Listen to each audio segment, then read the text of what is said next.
Do the Mario! Swing your arms from side to side. Come on, it's time to go! Do the Mario! Salutations all, the time has come for Super Mario Bros. 2 on the NES. I'm once again here with Mimi. She's purring super loud, I don't know if you can hear her. When Mario opened a door after climbing a long stair in his dream, another world spread before him and he heard a voice call out for help to be freed from his spell. After awakening, Mario went into a cave nearby for some reason, and to his surprise he saw exactly what he saw in his dream. Oh, and there goes Mimi. Well, ladies and gentlemen, this is Super Mario Bros. 2, the sequel to the critically acclaimed NES game, and this game, it's got its fans, it's different. For one, it's got 4 different playable characters, and for 2, you don't jump on enemies, you throw them, or throw things at them. So there's a few differences in this game. Like, these are the main enemies, essentially replacing the Goombas. These are the Shy Guys, who we just pick up and throw. And pick up we do with the B button, which still functions as a run button. But yeah, the reason this game is so different is because this isn't actually the original intended sequel to Super Mario Bros. It was actually a game called Super Mario Bros. The Lost Levels, which has been, released in Japan, and it's been released in compilations and whatnot nowadays, so people know about it. But it was the original sequel to Mario Bros. Before this was, but since that game was considered too hard, they instead gave the West this game, which was an already existing game, but they added a run button and some Mario characters. It's actually interesting, this game, which at first wasn't supposed to be a Mario game, created so many staples that the Mario series would follow, such as these Shy Guys here, which, they appear constantly throughout the series, and as well as some other enemies who appear in this game. But more than that, there's just the feel of the game. The 4 main characters of Mario, Luigi, Toad, and Toadstool, and the more colorful aesthetic and the better graphics overall. Mario and Luigi are much more distinct in this game, and we'll actually be playing as Luigi this time because, well, we can change characters every single level. Also, I should note, this game is not 2-player. It's one of the biggest downgrades from the first game, but actually, that was also the case in the original Super Mario Bros. 2, The Lost Levels. So, no matter what Mario 2 you're playing, you're not getting 2-player. Maybe it's in one of the re-releases, but I'm not sure. But anyway, this game still is a platformer. You're still beating up enemies and going from level to level. There's way less levels in this game than there were in the original Super Mario Bros. In this game, there's only 3 levels per world, there's only 7 worlds, and there's also only 2 levels in the last world of the game, so I don't know, do the math on how many levels there are there.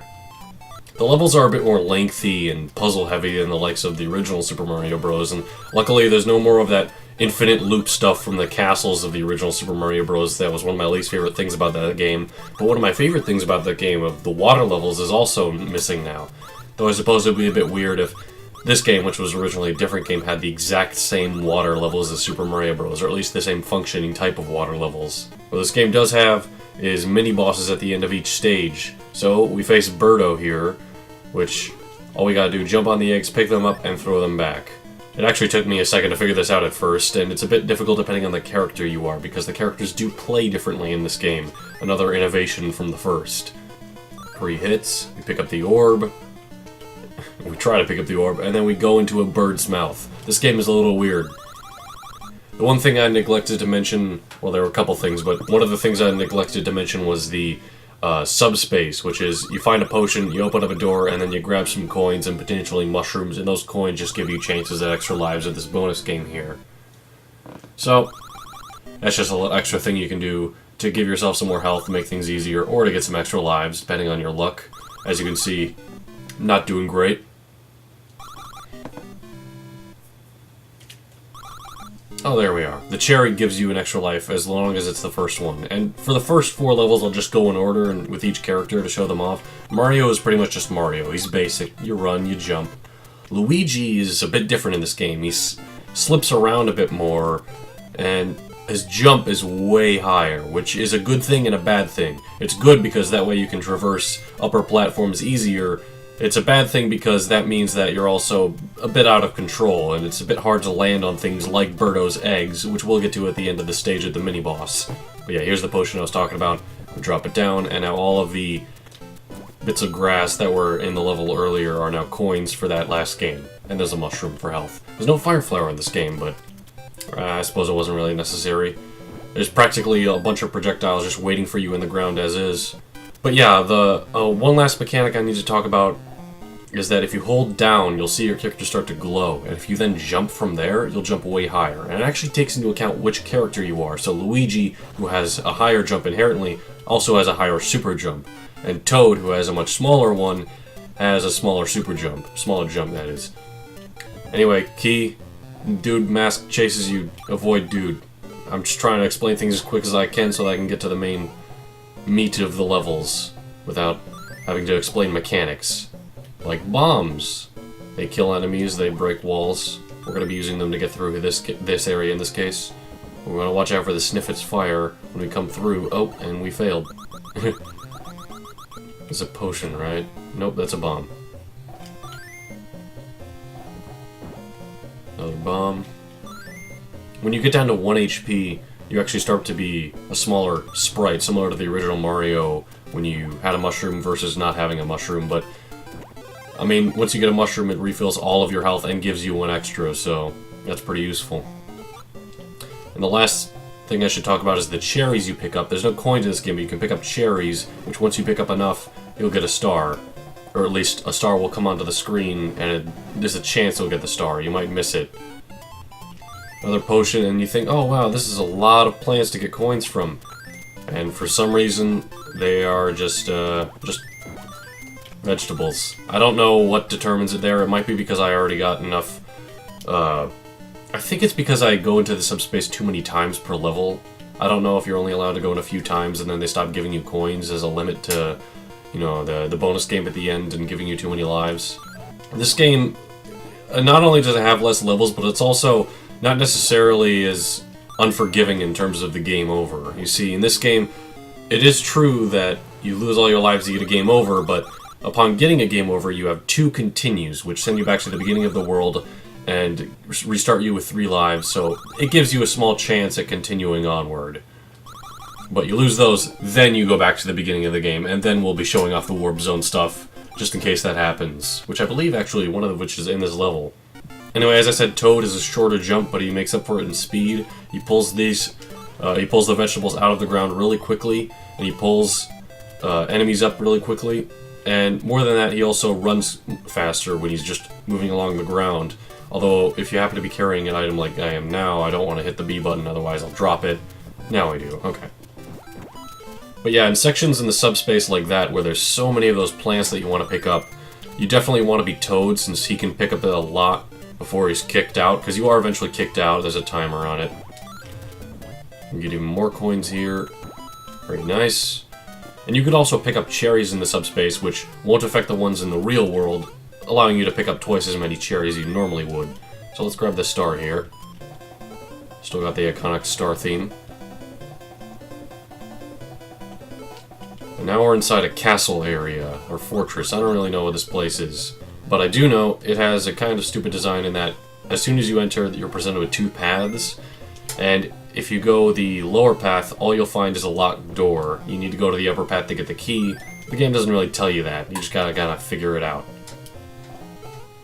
But, you know, this is the first world of the game, so surely you'll figure this stuff out on your first or second. I'd be surprised if you didn't get this far on your first playthrough, but you can figure this stuff out pretty quickly. There's the key. Again, we gotta watch out for Phanto, who tries to pick it up, or tries to chase us after we pick it up. We need to get to the door required before he can kill us. Although if we do let go of the key, he'll stop chasing us, but that also means we let go of the key, and we need the key. And we can use it as a weapon just like we would anything else. It's actually pretty effective, because you can just keep bringing it with you. And it is a long way down, as you can see. Ooh, almost landed in the spikes there. But making it through. Oh, I got hit by that guy. I don't know his name, actually. I just call him Sparky, because he's a spark. That cherry should give me a star, yep. Now we just gotta survive here in order to get that star, because it takes a while to come up. And I failed completely. Oh wow, I don't know why I just jumped into the ground like that. I'm actually not doing too bad on lives right now. Oh, and I hear the cat's making a mess in the other room. Either that or my house is haunted.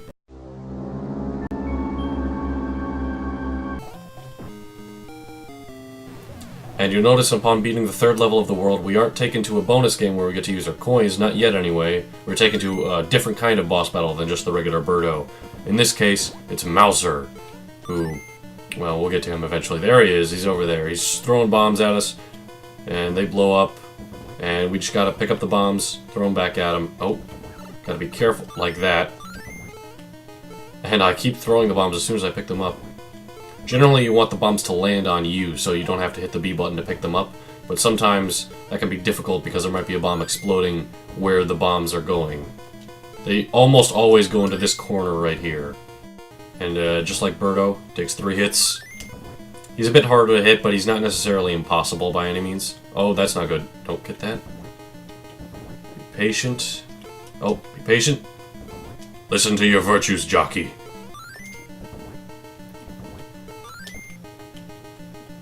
And generally when you throw it, you want to... Oh, no! Oh! Well, luckily, when we die, we come back right here at the boss room. This game gives you a lot of checkpoints. Essentially, every other screen or every other door you go through is a checkpoint. And you keep all the health you get from subspace, at least in that level. It goes away and it resets as soon as you enter a new level. Shouldn't be too much of an issue. Oh, whew!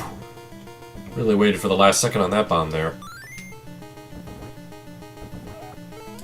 Oh, wow, oh, no, ow. It's kind of hilarious. He just walks back, because the thing is, he shimmies back and forth among that little platform there, and you kind of predict where he's going to go by the time your bomb explodes. So that's the end of Mouser. We go through, we can do the bonus game like we were going to earlier, and continue on with the rest of the game.